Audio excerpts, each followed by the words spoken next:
Shall we begin? Welcome to the Happy MonsterCast. I'm your host, Scott Marchand Davis of Happy Monster Press. Let's begin now. This week on the Happy MonsterCast, the Heap of Peeps attends the Spoonday battle. Previously on the Happy MonsterCast, a heap of adventuresome peeps are investigating the murder and attempted corpse robbery of Fossil the Croach. Poop Slap Gobbleston, animate refuse pile and master of contamination. Scrappy, Schnozzy, Slipper Smelf, expert gadgeteer. Stench Bottom McBiteyface, a Priceacorn and wielder of the mighty Enormo Slice. And Chitinous Malice Cooper, Croach, master of the necromantic art of danging. The Heap has time to kill while the Weisenheimers research, and they're headed for a contaminatronic throwdown. Lowlife contains adult language and juvenile humor. You have been warned.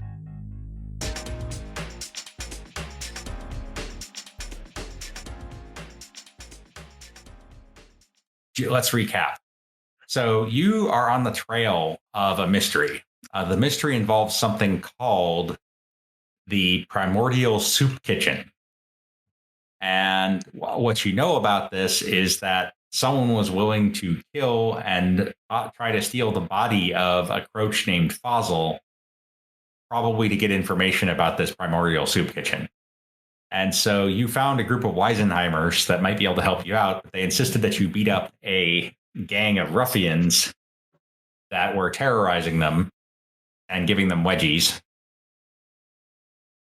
So you've successfully done that and returned to the Weisenheimers with a novelty foam hat with a hole in it as a symbol of your victory. And so as they come back, the one who sort of Lowlife is a weird place. Sagacious Smell 3 times 10 to the third, who gave you the job, says, looks like you got the job done. That's great. Well, here's what we're a deal's a deal. So here's what we know. The Primordial Soup Kitchen has not been seen for millennia. That's because no one knows what the PSK looks like. It's run by UFOs. And this isn't, we're spawned by it, like you. She points at Stench Bottom. The PSK is some kind of magic castle or something like that. No, it's not. It's some kind of flying UFO thing from back in the day. Ancient texts say the PSK could disappear and then reappear far away. The PSK is a magical, wondrous place where all questions are answered and the coffee is always hot. Some beings think the PSK is buried beneath the moonular cheese fields. The ultimate authority on the PSK on Kistar Island is a monk named Gormany the Goost. This immediately rings a bell because the tattoo on the dead Croach said, "Ask the Goost." So now you know that the Goost is a monk named Gormany. Aha. I think it might be in a mysterious location known as the Garden of Smellemental Glee. Goblin of Smellemental Glee? The garden. The Garden of Smellemental Glee. That is what I said. Garden. Croach came by a few days ago asking about the PSK as well. We told him to talk to Garmany. And did he go there? I do not know. Perhaps if you give us a few days to research, we can determine the location of this Garden of Smellemental Glee. Well, okay, so you told this guy to go talk. You told the other guy to go talk to him, and yes. Did he just left? Yes. And did he say he seemed to know where this garden was, or was he just going to go randomly off, hoping for something? I don't know. I don't know. He didn't say. He wasn't. I doubt he could know the location if we, Weisenheimers of great intellectual prowess, do not know the location immediately. Certainly, a pathetic croach would have no idea. You hear some grumbling from your croach buddy. Hmm. Surprising. Well, yeah. So I think that we should probably go to this place as well. So if you could scare up a location for us, that'd be great. Yes, give us a few days. So as you leave the place of pondering, a sign catches your eye. The sign reads, "Spoonday, Spoonday, Spoonday! Be there, be there, be there, as the mighty Stomp O Sore Ass battles the legendary Uli Krebsthrall in a no-holds-barred fight to the death extravaganza! Next Spoonday at sunset at the Scrappin' Hole, with special guest announcer Daddy Hassafras of the First Humanitarian Church." That's quite a sign. Hey. Okay. As it happens, Spoonday is 2 days from now, so probably they'll have the location not too long after that. And as you're, wandering the city, kind of killing time, a shady-looking croach in a stained leather coat approaches you, and you notice that one of the croach's sleeves is tied in a knot. The other 3 sleeves have an arm in them. Hey, I'm Gristle Sansanarm, and I'm a bookie. So Oh boy. I've been looking for some people who want to make some bank. Doing what? If it's whatever cost you that arm, there's better be some serious bank. No. You're gonna come out of this with all your limbs intact. I'm offering 8-1 odds on Stomposaurus to win the Spoonday bout. Okay. I heard you guys were friends of Daddy Hassafras.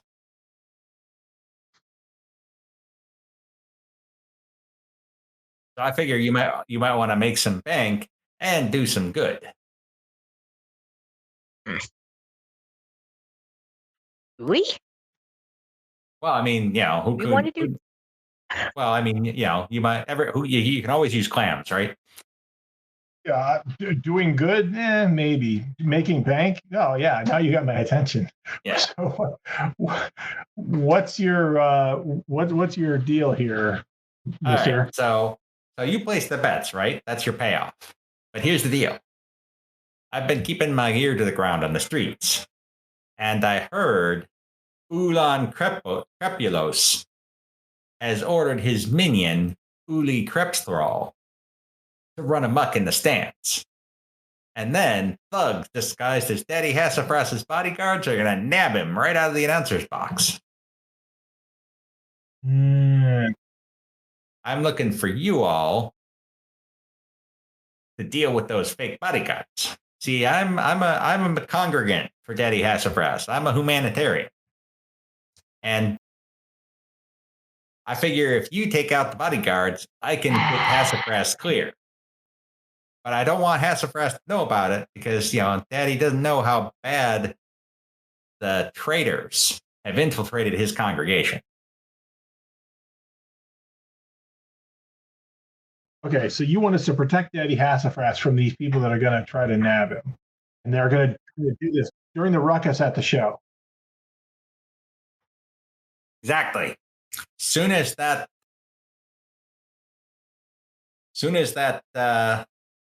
contaminant jumps in the stands, you take out the fake bodyguards and I'll get Hassafras to safety. We got to get him clear of Ulan, though. Ulan is a serious badass. Okay, I would like you all to make common knowledge rolls to see if you've ever heard of Ulan Crepulos. Common knowledge. And Poop Slap, you get a +2 on yours because This is contamination related knowledge. Okay. Fantabulous. I don't think so. Scrappy's totally heard of this guy, I might. 20 football hose. There's some exploding. and so has Goop Slap. Okay, so Baker's dozen of that. basically the two best contaminators on Keister Island, from what you've heard, are Ficus ficus Yeah. and Ulan crepulos. Yeah. And so, yes. So this guy is an ace level legendary contaminator. Yeah. At both of them are. And you also know, because of your excellent roll, that the minions that are fighting on Spoonday are in fact contaminant minions created by Ficus ficus and Ulan crepulos. Specifically, Stomposaurus is Ficus ficus's minion, and Uli Crepsthrall is Ulan's minion. And remember, there's 3 U's in Ulan. When I heard you say ficus ficus, I just thought TARDIS in a horrible way. So this, and you think from what you know of these two, this is probably kind of a grudge match. Okay. Where they're going to be throwing down by proxy with their minions to see who's the ultimate contaminator. Okay. Yeah. So, Okay, well, I mean, I can certainly see how this, gives us a chance to do some good in the, by protecting Daddy Hassafras. But where did we get to the part where we make some serious bank? Did I miss that? Well, that's the thing. If I'm right, and Uli jumps into the stands, then it's a forfeit, and Stomposaurus automatically wins. So if you place your bets with me, 8-1 odds, that's an 8-1 return on your clams, my friends. Unless you're lying Only to us, if- in which case we've just handed over a bunch of money to you. I mean, not to be suspicious here, but somebody comes up to me and the net effect of the plan is give me some money, and then in a couple of days you might get into a fight. Yeah, I take your point. I tell you what, how about I give you some earnest money up front? I'll place the bets for you. Up to 200 clams. And I'll give you 50 clams up front. Okay. What? Okay. Well, that changes things. The direction in which the money flows has a direct relationship on where the trust goes. So 50 clams. He pulls out an assortment of objects which you recognize as clams, because clams are really non-standard. Right. And I'll put in 200 on Stomposaurus for you. Just make sure you're there on Spoonday. All right. So that 200 that's at 8-1. We're looking at a 1,600 clam return. Yeah. Okay. Yeah, exactly. Why did he do that? That's weird. Well, I think he's expecting to really clean up on everybody else who's betting the other way. I think it's weird. You don't really you think it's weird, but he seems sincere. I'm going to try that as well. Just make sure there's nothing. Also seems sincere. I think we've got to stick around to get the information from the Weisenheimers anyway. So we might as well go see the show. Seems weird. Yeah, Goop Slap, he seems nervous, but you think he's being straight with you. Okay. Let me see here.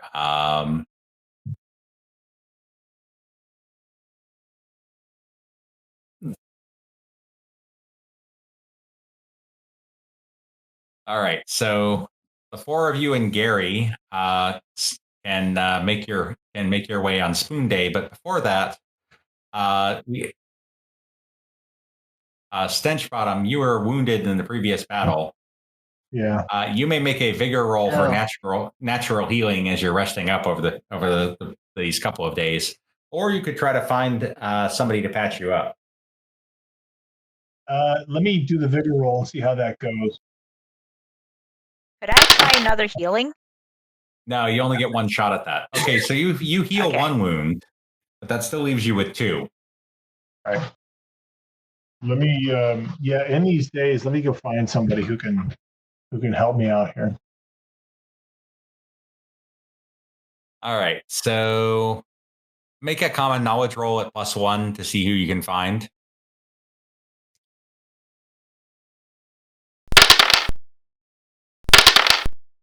Oh yeah. So you got a couple options here. You could try one of the local churches and see if, for a modest contribution, they will hook you up with some healing power, or you could try to find a medic of some kind. I'm content to do one of the local houses of worship. Would my history lead me to support one church or another? That's an interesting question. Tisants don't have a standard kind of religion that you could follow, but there are several major religions in Mother Earth here. The most notable ones are the Borgulzarians, who a lot of approaches worship the Borgul, the dung god. Of course, the humanitarians who worship the ancient humans, and their opponents, the Jemima's witnesses, who believe that the humans are horrible monsters, and the Jezel freaks, who believe that their savior is a mighty singer known as Jelvis, and the followers of Stan, the Lord of Evil, the Stanismists. I think I'm going to find a humanitarian temple. Okay. And roll up with them. Well, I mean, you could hook up with Daddy Hassafras and see if he can help you out. Would there be any risk of doing that? Would that tip him off in any kind of way about the upcoming fight? No, he's a friendly fellow. He's yeah, I can help you. That's what he's like. Oh, yeah. Yes, my friends.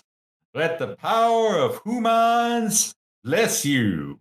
And so he's going to reach out and he's going to try to heal you. And it's a power. This is a powerful spell, my friends. Because of course, since you're well beyond the golden hour at this point, he's got to spend a fair amount of energy to pull this off. Oops, I didn't make him a wild card. Oh, yes, I did. Never mind. But he is able to heal another wound. Nice. So is that a one per day deal? Because I've got 2 days before the fight, right? Well, the healing spell, a given caster can only attempt it once. Right. So you already got Scrappy to heal you, and then now Daddy Hassafras has done it as well. You can try to find and since you helped out with Fossil, he just heals you without asking for any recompense. Okay. Which might not be the case if you went to a different church. As far as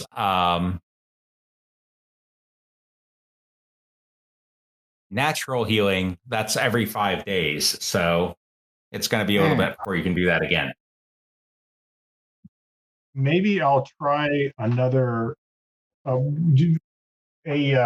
healing potion, or a smells. Is that the what we're working with? Yeah, you could get a reek. Maybe I'll go there. Let's see. What would I wonder what a reek would knock you back.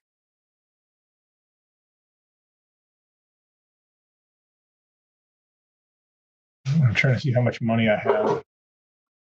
You could get a healing reek for 50 clams. You found a smellcaster at the place of pondering who's willing to sell you one of those. Yeah, okay. Let's do that. So you've got 50 clams from, as it happens, from your buddy. So you inhale the reek and you are fully healed. Right. Wow. Oh, It smells fabulous. it smells like health. All right, so that will bring you to the arena here. Okay. Oh, here we go. So there's Chitinous and Gary. Scrappy. You're definitely not vulnerable anymore. Stench Bottom. Where am I? There I am. Okay. And Goop Slap here. Yep. All right, so the Scrap and Hole is the preeminent gladiatorial arena in Bloom. It's not hard to find. It's got a huge circular pit with a floor made of blood-stained dirt. Bleachers and benches line the circumference, and it's very crowded. How early do you want to get there? Do we know where the attack is going to be? I mean, is there like an entrance that we know that Daddy Housebrass is going to come in? He's going to be in the announcing booth. So I guess we should get there early enough that we could be pretty close to the scene there, to where we expect the attack to take place. All right, so you guys are able to get pretty close in the front row here to where Daddy Hassafras is hanging out. He's going to be right here.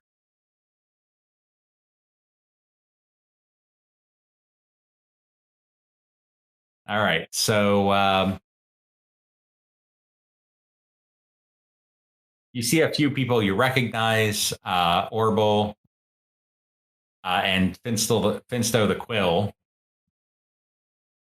But there's a ton of people. And there are two contaminators seated on opposite sides of the arena. Goop Slap, you know from by reputation that this is Ulan Crepulos. And this is Ficus Ficus. Ficus. Crepulos is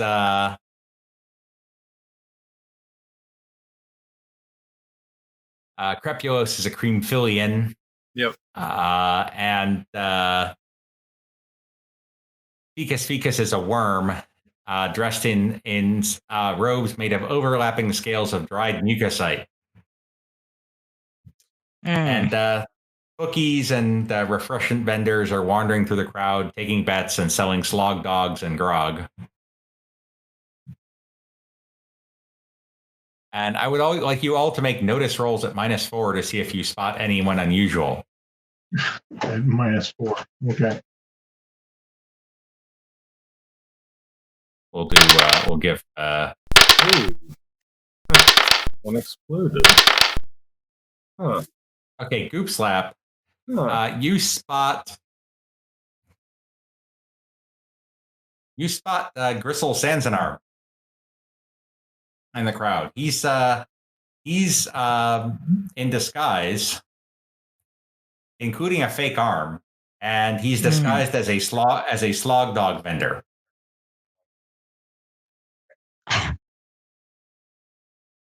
All right, so the rumble of the crowd dies down to a metaphorical dull roar as Daddy Hassafras stands up and waves for silence. His booming voice, magically enloudinated for all to hear, speaks thusly. My brothers and sisters, welcome to the Scrappin' Hole!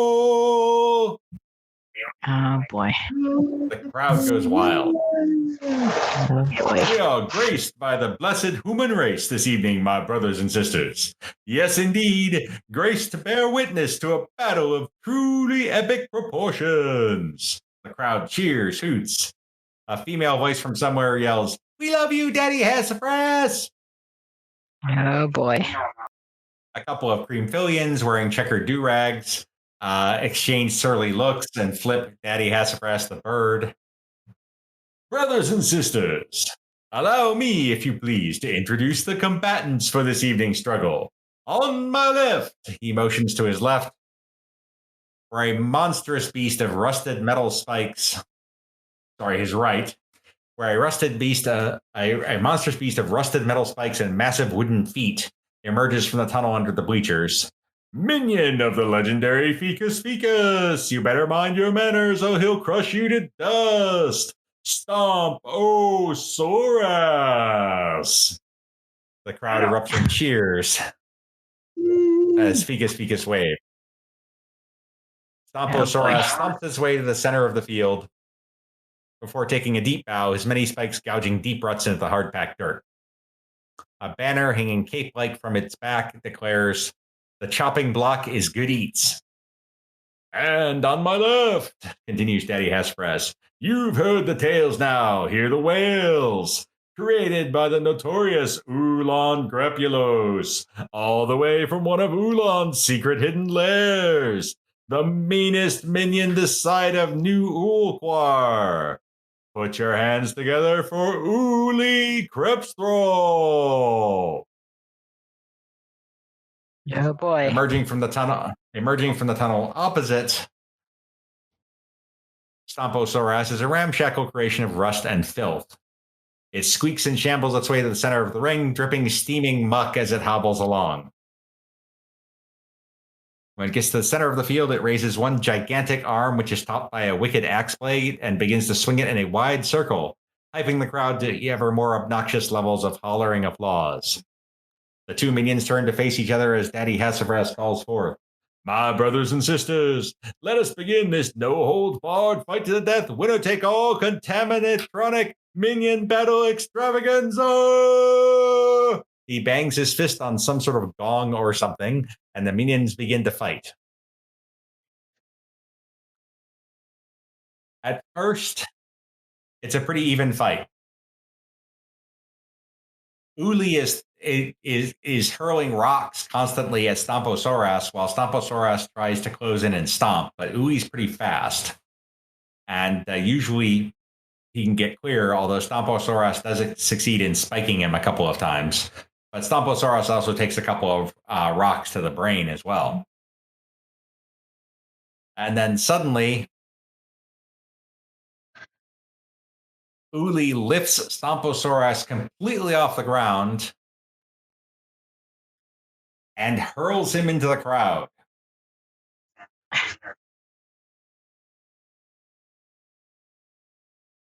And the crowd panics and runs for the exits. There's screaming, yelling, and Uli starts moving into the crowd as well.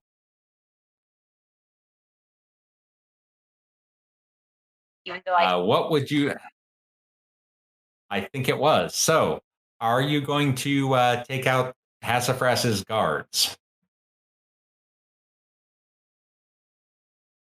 Do they appear to be acting towards Hassafras? Were they moving in?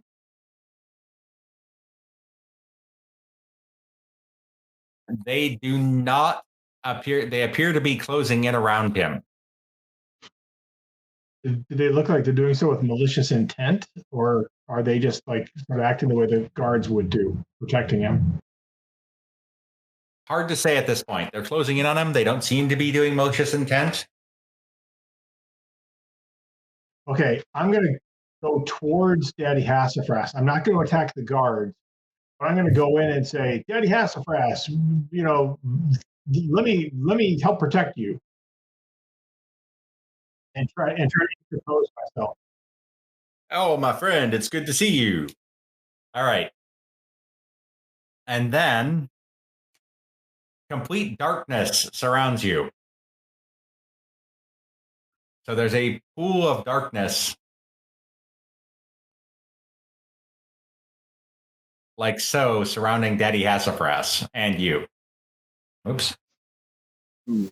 Right. Recall, I have echolocation. That's true, you do. So is it still dark for me? You sense that someone is approaching.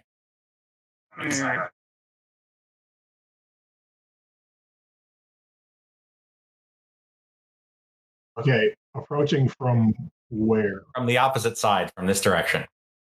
Okay, I moved intercept. Okay. All right. It is Gristle. As you hit the edge of the darkness, you sense him there. He's dropped his fake arm.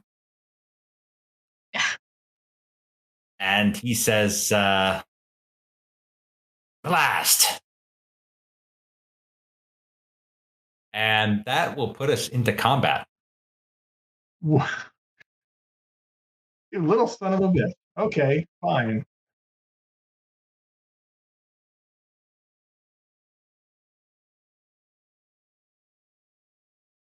I did not mean to spend a penny. Sorry about that, Jung Soo. Okay. I was not sure what was happening there. Yeah, I just accidentally hit something I didn't mean to hit. No worries. Okay. Yeah. All right. There's you. There's Chightness and Gary. Stenchbottom. Gristle. Daddy Hassafras. Fecus. And Ulan. And while we're at it, Uli. All right.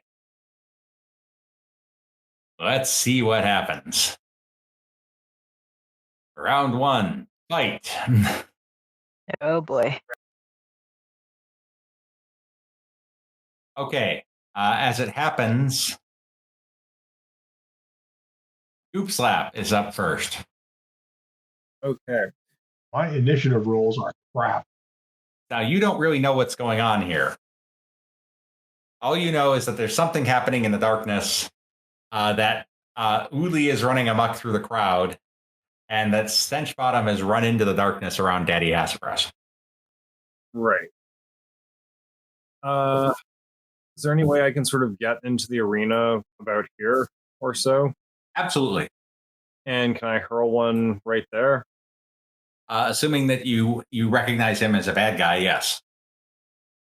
Would I have to make a check to recognize him as an enemy? He hasn't done anything immediately hostile that you can see yet. However, you could certainly hurl something at Uli. Yeah, I'm gonna go for that. I'm gonna go for a hurl at Uli. Okay. All right. That was it. Yeah, in that case, I will throw a bolt.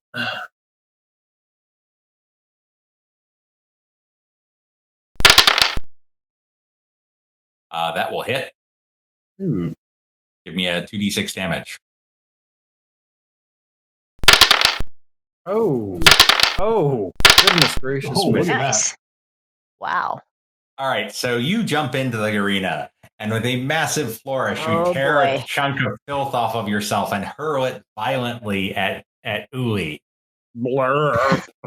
And it just punches right through his mucky torso and drops him to the ground. Wow. Goodness. You know, you could have done that. Okay. Worked. Already in the last fight. Just Oh my mentioning. God. Yeah. Wow. Okay. All right, so Gristle here pulls a knife and tries to stab you. Who's he going for? Me? Oops, he is a wild card. I need to adjust him. Who is Gristle stabbing? Is that me? He is stabbing you, yes. Okay. Let's do that one again, this time with his wild die. Why is he not getting a wild die? Oh, I didn't save. Duh.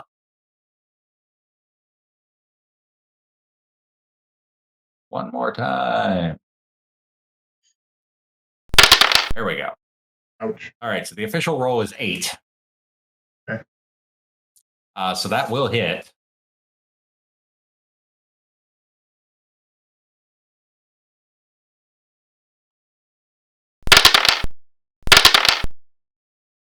But ricochets harmlessly off your armor. Ah, he says.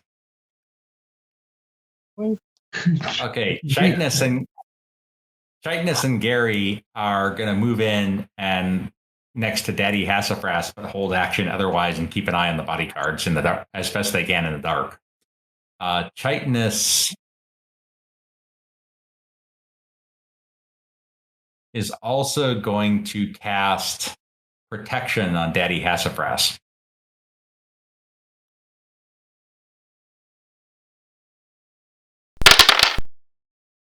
But he does not succeed. Okay, Ulan Crepulos.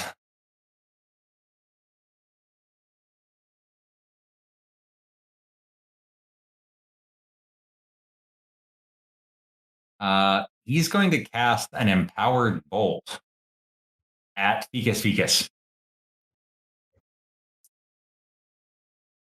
Oh.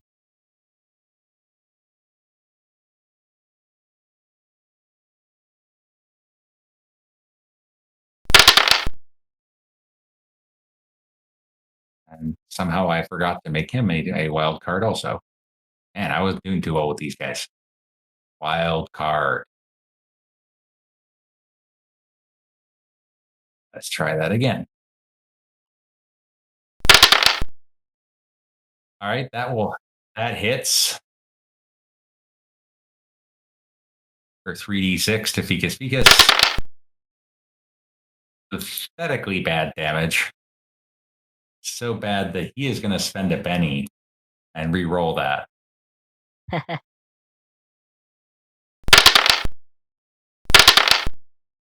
Ooh. Much better. So that is going to hit Ficus for 2 wounds. So which he's going to try to soak. He's pretty tough. And he soaks one of them. And he sort of cries out, "Ah!" And he is going to return fire.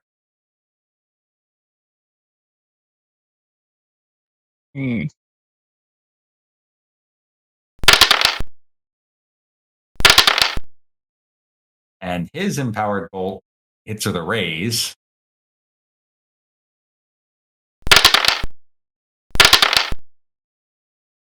For 14 damage, which is enough to shake Ulan. Oh, I forgot to roll to unshake Ficus, but I just make sure probably he will be fine. But oh yeah, he's entirely unshaken. Ulan, on the other hand, is shaken. Okay, Scrappy. So you now see that Ulan and Ficus are throwing down, but you can't see what's going on with Stenchbottom and Gristle.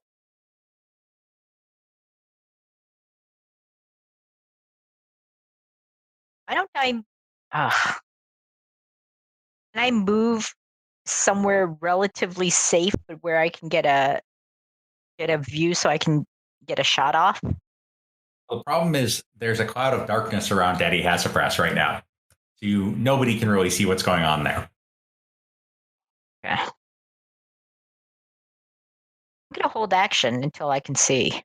Okay, Something. fair enough. Hear something. Or hear something, yeah. Yeah. All right, Daddy Hassafras.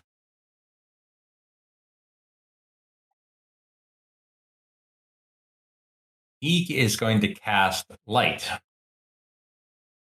to see if he can knock down the darkness here.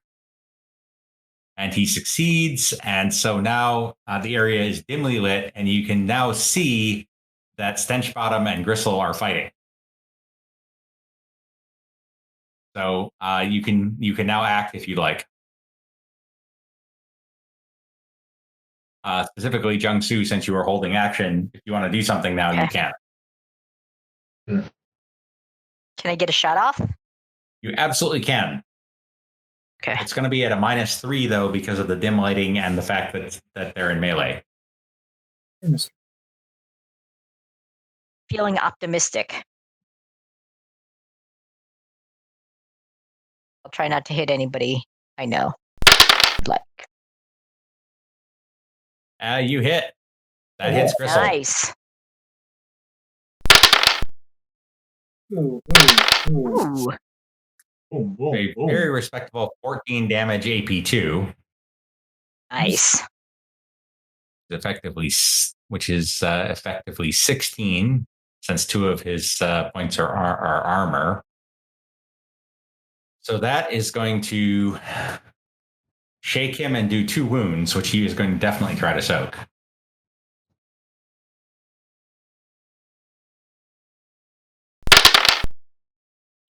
That soaks 1. Yeah, he's pretty worried about that enormous slice that's standing in front of him, so he's going to try again. All right, so he is going to be shaken and take a wound. Nice. From that excellent crossbow shot. And then Stench Bottom. Well, speaking of the enormous slice, this guy is going to get an enormous slice upside the head. Oh, come on. Or not. No, yeah. Any? Let's try. Oh, come on. You definitely need to put some more points into fighting. Man. You know what? I'm going to do one more.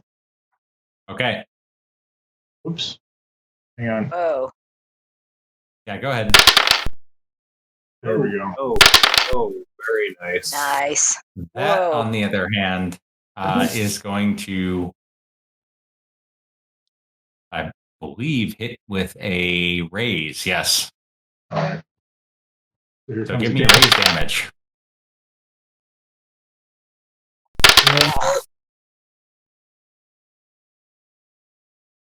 Oh my goodness. 18 damage. Ouch. And he's out of bennies. Nice. Suck it, you little jerk. Took So me make 3 that- pennies to do it, but by God. Make that 3 wounds. And now it is Ulan's turn.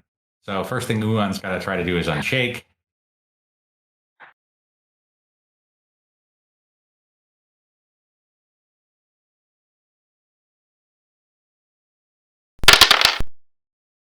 Which he does easily. And then Ulan snorts a reek and flies away. Which brings us to Gristle. He is going to try to make a run for it. So please make a free and normal slice attack. Okay, here it comes. Bring it up.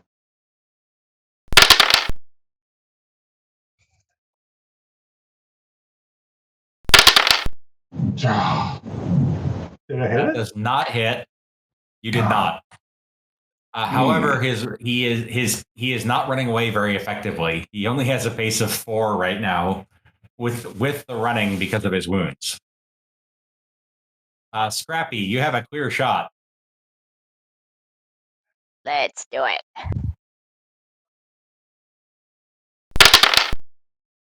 That will hit. Nice. Nicely done. Ooh, Boom. And you drop him. nice. Nice. Woo! Nice. Sorry, that was loud. Well done. Well done. And Yeah. so at this point, that kind of Ficus brings Stomposaurus back under control, and that kind of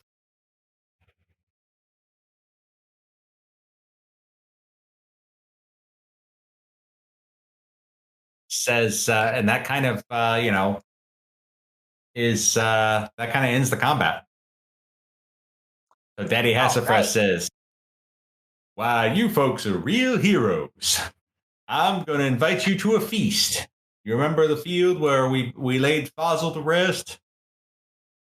Meet me there tomorrow noon. We'll be there, Daddy. Okay. And so you go there, and he serves a massive feast with everyone's favorite food, and of course, plenty of slog nuggets and slog dogs. Mm. And he gives you each 50. You each get 50 clams, Yes. a chunk of moonular cheese, Yummy. and 2 circus pie nuts.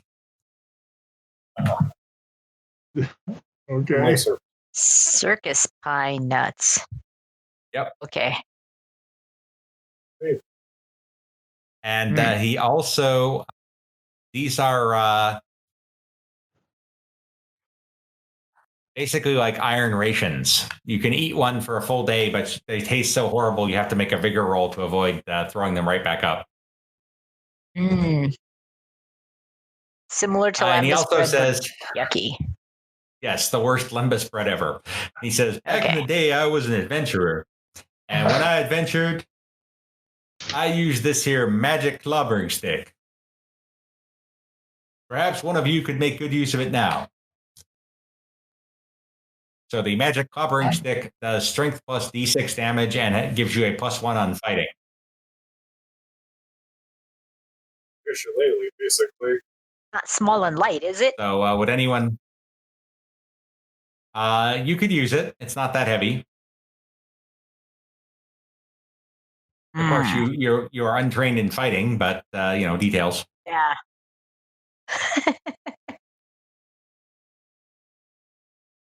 But you guys I'll can take just... it. All right, so you now have a magic clobbering stick. Nice. And with that, we will call it a night. But there will be more Daddy Hassafras related adventures next week.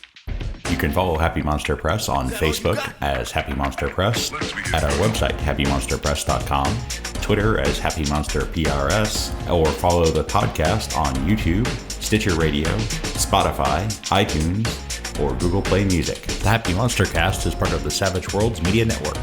This game references the Savage Worlds game system available from Pinnacle Entertainment Group at www.peginc.com.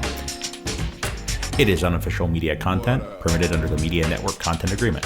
This content is not managed, approved, or endorsed by Pinnacle Entertainment Group. Certain portions of the materials used are the intellectual property of Pinnacle and all rights are reserved. Savage Worlds, all related settings and unique characters, locations, and characters, logos, and trademarks are copyrights of Pinnacle Entertainment Group. All other content is the intellectual property of Happy Monster Press. Music, Ice Cold by Jason Shaw.